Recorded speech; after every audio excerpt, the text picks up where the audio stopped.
नमस्कार मित्रों, आप देख रहे हैं YouTube चैनल कर्मा। और अगर आपने अभी तक इस चैनल को सब्सक्राइब नहीं किया है तो अभी सब्सक्राइब कर लीजिए, क्योंकि यहाँ हम सिर्फ कहानियां नहीं सुनाते बल्कि वो सत्य बताते हैं जो आपके जीवन की दिशा बदल सकता है। वो ज्ञान बताते हैं जो शास्त्रों में लिखा है लेकिन आज के इंसान ने सुनना बंद कर दिया है। और आज का विषय ऐसा है जिसे हर इंसान ने कभी न कभी सोचा जरूर होगा। क्या पुनर्जन्म सच है? क्या सच में आत्मा बार बार जन्म लेती है? क्या इस जन्म के कर्मों का हिसाब अगले जन्म में होता है या इसी जीवन में? और अगर सब कुछ कर्मों से ही तय है तो फिर भगवान क्या करते हैं? मित्रों, इंसान का सबसे बड़ा भ्रम यही है कि मृत्यु सब कुछ खत्म कर देती है। लेकिन श्री कृष्ण गीता में साफ कहते हैं कि मृत्यु अंत नहीं, केवल एक बदलाव है। जैसे पुराने कपड़े उतारकर नए कपड़े पहने जाते हैं, वैसे ही आत्मा एक शरीर छोड़कर दूसरे शरीर को धारण करती है। और यही बात सुनने में जितनी साधारण लगती है, समझने में उतनी ही गहरी है। क्योंकि अगर पुनर्जन्म सच है तो इसका मतलब है कि हमारा आज का हर विचार, हर कर्म, हर निर्णय हमारे आने वाले जीवन की नींव रख रहा है। भगवद गीता के दूसरे अध्याय में श्री कृष्ण अर्जुन से कहते हैं कि आत्मा न कभी जन्म लेती है, न कभी मरती है, न इसे शस्त्र काट सकते हैं, न अग्नि जला सकती है, न जल भिगो सकता है और न वायु सुखा सकती है। आत्मा शाश्वत है, अविनाशी है, और जब शरीर नष्ट होता है तब भी आत्मा बनी रहती है। और यही श्लोक पूरे पुनर्जन्म सिद्धांत की रीढ़ है। क्योंकि अगर आत्मा अमर है तो फिर मृत्यु के बाद भी उसकी यात्रा रुकती नहीं। अब प्रश्न ये उठता है कि अगर आत्मा अमर है तो फिर जन्म क्यों लेती है? श्री कृष्ण कहते हैं, कर्म के कारण। हर आत्मा अपने साथ अधूरे कर्मों का बोझ लेकर चलती है, और जब तक वो कर्म पूरे नहीं होते तब तक उसे बार बार जन्म लेना पड़ता है। ठीक वैसे ही जैसे किसी विद्यार्थी को परीक्षा पास किए बिना अगली कक्षा में नहीं भेजा जाता। मित्रों, हम अक्सर कहते हैं, मैंने किसी का बुरा नहीं किया, फिर मेरे साथ ऐसा क्यों हो रहा है? यही सवाल अर्जुन ने भी किया था, और श्री कृष्ण ने साफ उत्तर दिया। इस जीवन की हर पीड़ा इसी जीवन की नहीं होती। कुछ दुख पिछले जन्म के कर्मों से आते हैं, और कुछ कर्म इसी जीवन में फल देने लगते हैं। इसलिए हर दुख को तुरंत न्याय की तराजू पर मत तोलो। समय सबसे बड़ा न्यायाधीश है। गीता हमें यह भी सिखाती है कि कर्म 3 प्रकार के होते हैं: संचित कर्म, प्रारब्ध कर्म और क्रियमाण कर्म। संचित कर्म वो होते हैं जो हमने अनगिनत जन्मों में किए हैं और जो अभी फल देने के लिए संचित अवस्था में है। प्रारब्ध कर्म वो है जिनका फल हमें इस जीवन में मिलना तय है, चाहे हम चाहे या न चाहें। और क्रियमाण कर्म वो है जो हम इस समय कर रहे हैं, जो हमारे भविष्य को गढ़ रहे हैं। यही कारण है कि 2 लोग एक जैसी मेहनत करने के बाद भी अलग अलग परिणाम पाते हैं, क्योंकि उनकी प्रारब्ध की पोटली अलग अलग होती है। कोई अमीर घर में जन्म लेता है, कोई गरीब में, कोई स्वस्थ शरीर पाता है, कोई बीमारी के साथ जन्म लेता है। ये सब संयोग नहीं बल्कि पिछले कर्मों का परिणाम है। अब यहां एक बहुत जरूरी बात समझनी होगी जिसे लोग अक्सर गलत समझ लेते हैं। कर्म का मतलब केवल कर्मफल नहीं, कर्म का मतलब चेतना भी है। अगर आप किसी की मदद दिखावे के लिए करते हैं तो उसका फल अलग होगा, और अगर आप निस्वार्थ भाव से करते हैं तो उसका फल अलग होगा। क्योंकि श्री कृष्ण कर्म से ज्यादा भाव को देखते हैं। श्री कृष्ण कहते हैं, तू कर्म कर, फल की चिंता मत कर। लेकिन इसका मतलब यह नहीं कि फल नहीं मिलेगा, बल्कि इसका मतलब यह है कि फल की आसक्ति से मुक्त होकर कर्म करो। क्योंकि आसक्ति ही कर्म को बंधन बनाती है, और वही बंधन पुनर्जन्म का कारण बनता है। मित्रों, जब इंसान हर कर्म को मैं और मेरा कहकर करता है तब वो कर्म उसे बांध लेता है। लेकिन जब वही कर्म भगवान को अर्पित करके किया जाए तब वही कर्म मुक्ति का साधन बन जाता है। और यही गीता का सबसे बड़ा रहस्य है। अब सवाल उठता है, क्या इस जन्म के कर्मों का फल इसी जन्म में मिलता है? उत्तर है, कुछ का मिलता है, कुछ का नहीं। जैसे बीज बोने के बाद कुछ फसलें जल्दी तैयार हो जाती हैं और कुछ को समय लगता है, वैसे ही कुछ कर्म तुरंत फल देते हैं और कुछ अगले जन्म में। अगर हर कर्म का फल इसी जन्म में मिलने लगे तो इंसान सुधरने का मौका ही नहीं पाएगा। और अगर सब कुछ अगले जन्म पर टाल दिया जाए तो इंसान जिम्मेदारी से भागने लगेगा। इसलिए ईश्वर ने कर्मफल की व्यवस्था इतनी संतुलित बनाई है कि इंसान न घमंड करे और न निराश हो। मित्रों, यही कारण है कि श्री कृष्ण कहते हैं कि मनुष्य अपने कर्मों से ही स्वर्ग और नरक बनाता है। कोई अलग से स्वर्ग नरक नहीं है। जो मन की शांति है वही स्वर्ग है, और जो मन की ग्लानि है वही नरक है। और ये सब कर्मों से ही जन्म लेते हैं। अब जरा अपने जीवन को देखिए। जब आपने किसी का दिल दुखाया होगा तब बाहर से सब ठीक होते हुए भी अंदर एक बेचैनी रही होगी। और जब आपने किसी की सच्चे मन से मदद की होगी तब बिना किसी कारण के मन शांत हुआ होगा। यही कर्म का तत्काल फल है। लेकिन कहानी यही खत्म नहीं होती। अभी तो हमने केवल कर्म और पुनर्जन्म की नींव को समझा है। आगे श्री कृष्ण बताते हैं कि कैसे इंसान कर्म करते हुए भी कर्मों से मुक्त हो सकता है। कैसे वही आत्मा जो जन्म मृत्यु के चक्र में फंसी है उसी जीवन में मोक्ष का अनुभव कर सकती है। और यही वो बिंदु है जहां से जीवन सच में बदलना शुरू होता है। और यही वो बिंदु है जहां श्री कृष्ण अर्जुन को कर्म के सबसे गहरे रहस्य से परिचित कराते हैं।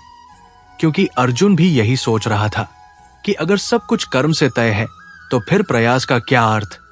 और श्री कृष्ण मुस्कुराकर कहते हैं कि मनुष्य को भ्रम यही होता है कि वो केवल परिणाम देखता है, प्रक्रिया नहीं, जबकि ईश्वर प्रक्रिया में छिपे भाव को देखता है। गीता में कहा गया है कि जो व्यक्ति ये समझ लेता है कि वो केवल निमित्त मात्र है, वही कर्म करते हुए भी कर्मों से बंधता नहीं। क्योंकि बंधन कर्म से नहीं बल्कि अहंकार से पैदा होता है। जब इंसान ये सोचता है कि मैं कर रहा हूं, तब वो कर्म उसका हो जाता है और उसका फल उसे भोगना पड़ता है।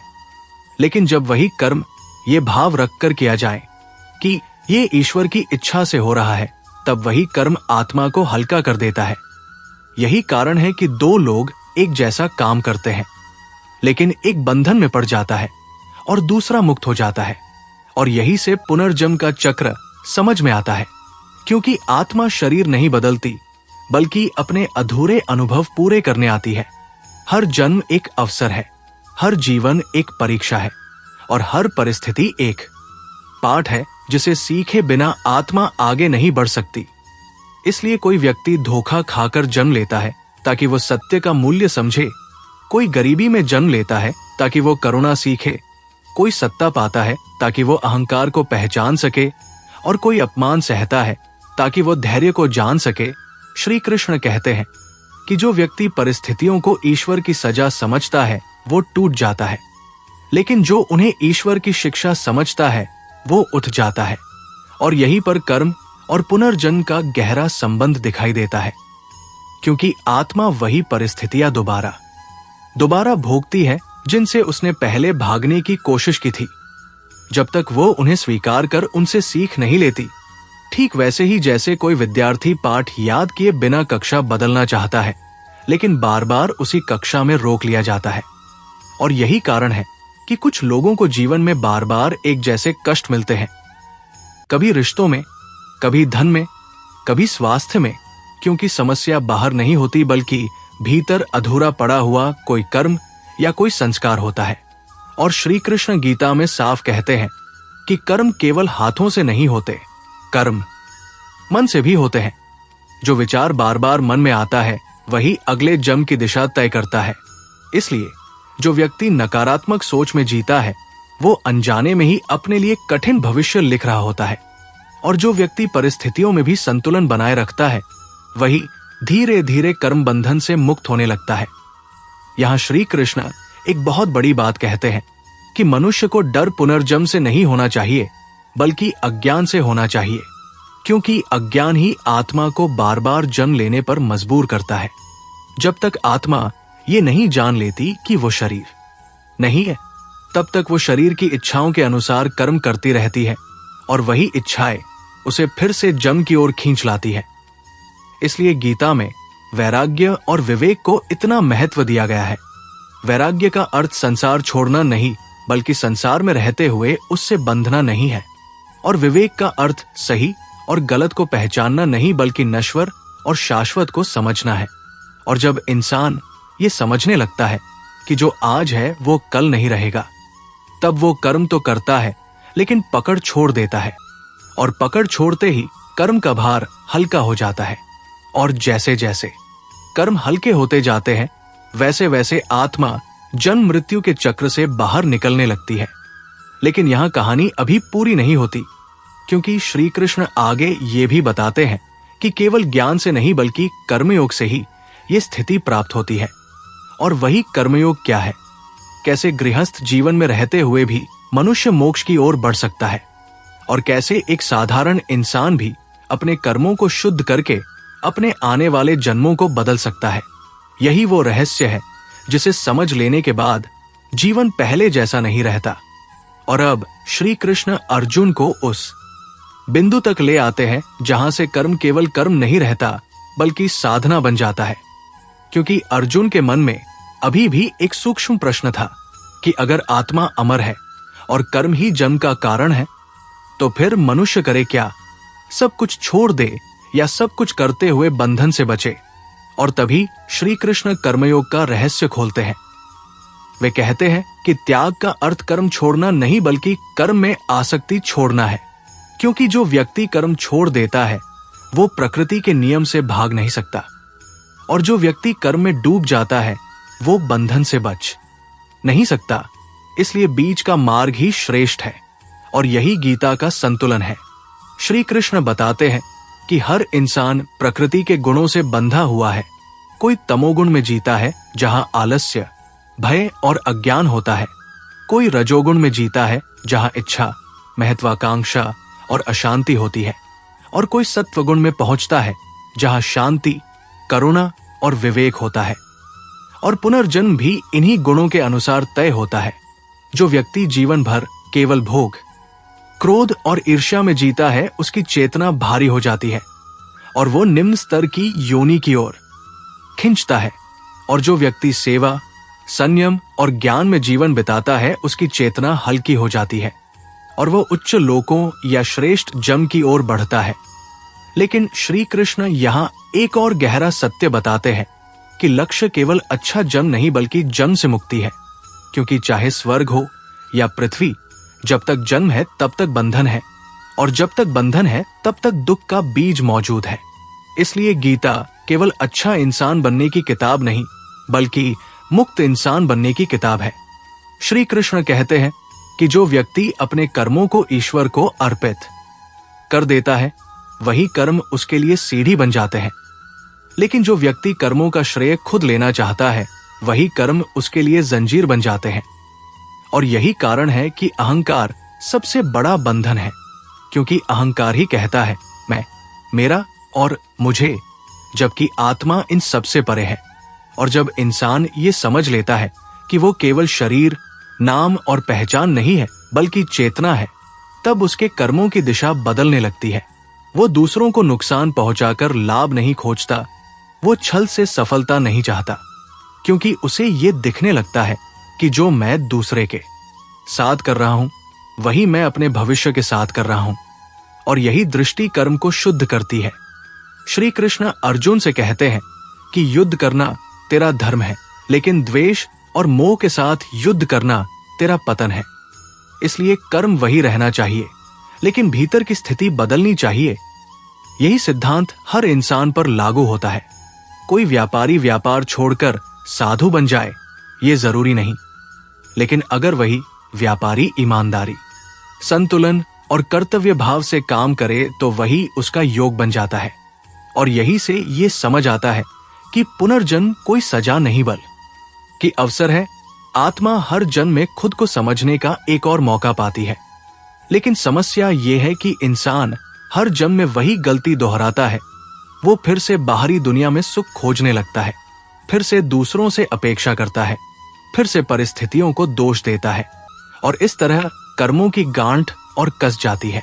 श्री कृष्ण कहते हैं कि जो व्यक्ति ये जान लेता है कि सुख और दुख दोनों अस्थायी है, वही उनसे प्रभावित नहीं होता, और जो प्रभावित नहीं होता वही कर्म करते हुए भी मुक्त रहता है।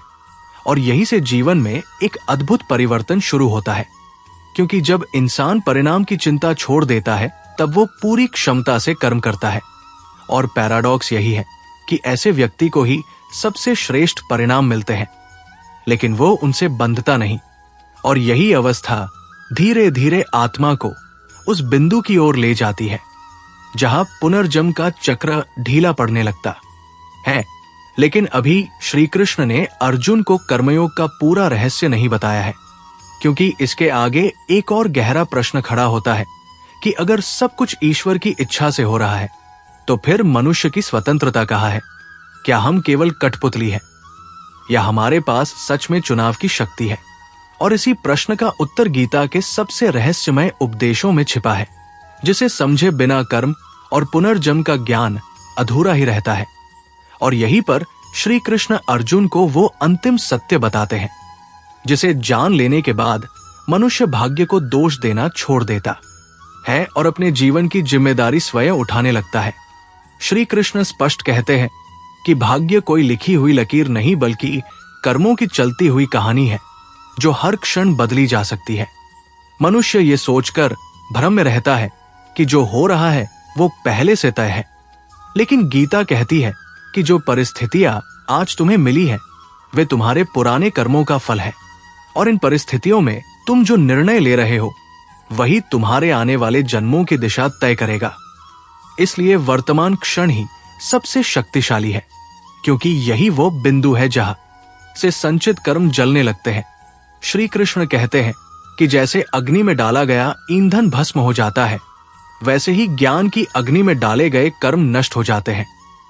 लेकिन ये ज्ञान किताबों से नहीं बल्कि अनुभव से आता है, और अनुभव तब आता है जब इंसान अपने हर कर्म को सजगता से करने लगता है, जब वो ये देखने लगता है कि वो किस भाव से बोल रहा है, किस भाव से सोच रहा है और किस भाव से निर्णय ले रहा है, क्योंकि यही भाव कर्म को जन्म देता है और यही भाव अगले जन्म का कारण बनता है।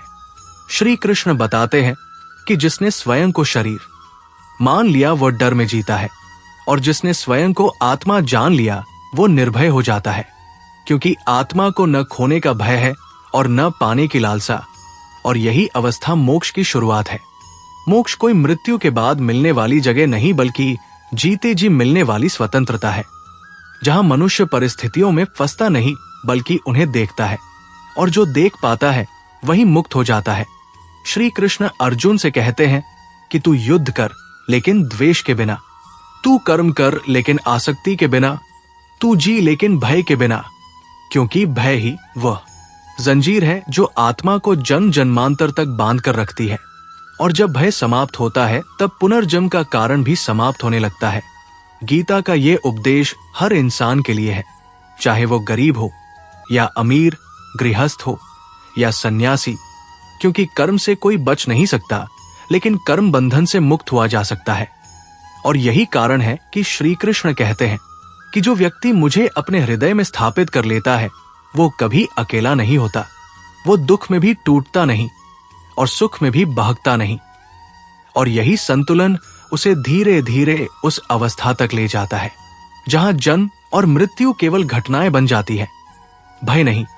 और जब इंसान ये समझ लेता है कि ये जीवन एक अवसर है न कि सजा, तब वो हर परिस्थिति को सीखने का माध्यम बना लेता है। और यही दृष्टि उसके कर्मों को शुद्ध कर देती है। और जब कर्म शुद्ध होते हैं तब भविष्य उज्जवल होता है, चाहे वो इसी जन्म में हो या आने वाले किसी जन्म में। इसलिए श्री कृष्ण का अंतिम संदेश यही है कि अपने कर्मों को हल्का बनाओ, अपने मन को शांत बनाओ और अपने अहंकार को छोटा बनाओ, क्योंकि यही तीन चीजें आत्मा को मुक्त करती है। और अगर आज आपने ये समझ लिया तो समझ लीजिए कि आपका ये जीवन व्यर्थ नहीं जाएगा। और अगर ये ज्ञान आपके भीतर थोड़ी सी भी हलचल पैदा कर गया है, अगर आपको लगा कि जीवन को देखने का नजरिया बदल रहा है, तो यही सही समय है अपने जीवन में कर्मयोग को अपनाने का। और मित्रों, अगर आपको ऐसी ही गहरी, सच्ची और जीवन बदल देने वाली बातें सुनना पसंद है तो YouTube चैनल कर्मा को अभी सब्सक्राइब कर लीजिए, क्योंकि यहाँ हर वीडियो आपको खुद से मिलने का रास्ता दिखाएगा।